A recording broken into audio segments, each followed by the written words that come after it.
Wow! Magandang tanghali mga ka-jamming. Magluto po tayo ngayon ng tulingan. Gatang tulingan po na may kamyas. Ayan po. Bali, ang ginawa ko po dyan mga ka-jamming, hindi ko na po pinutol yung dahon ng pichay.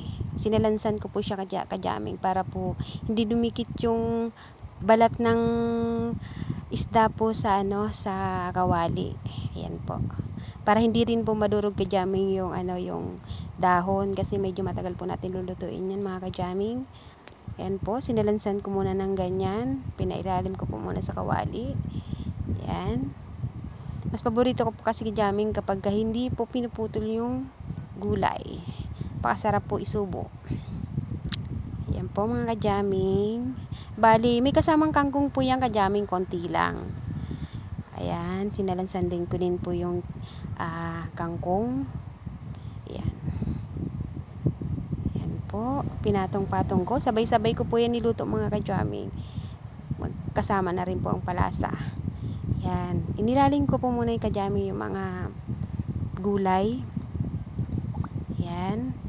Pagkatapos po niyan, ilalagay ko na po mga ka-jamming pagkatapos po ilagay yung kangkong, ilalagay ko na po mga ka-jamming yung isda. Yan po. Bali, may kasama rin po yung mga ka-jamming talong. Yan po, nilagay ko po muna yung isda mga ka-jamming. Yan po, sinalansan ko po sa ibabaw para hindi po siya madurog kasi medyo lulutuin po natin siya ng tagal-tagal konting oras.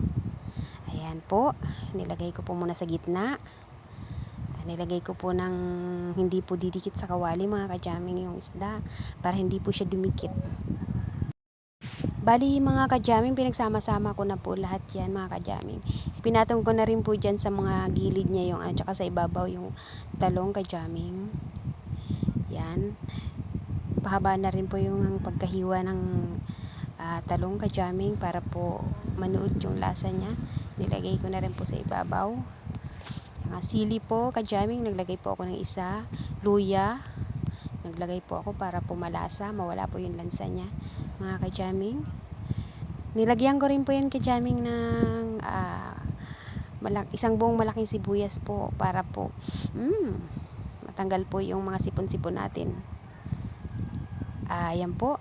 Tapos nilagyan ko po yan ka-jamming ng paminta para po dumagdag yung anghang ng konti sa ulam mga ka-jamming. Pantanggal na rin po ng lansa yun mga ka-jamming. Nilagyan ko po ng pampalasa. Pinagsama-sama ko na po ka-jamming sa unang gata pa lang para mamaya po pangalawang gata na lang may lasa na po siya mga ka-jamming.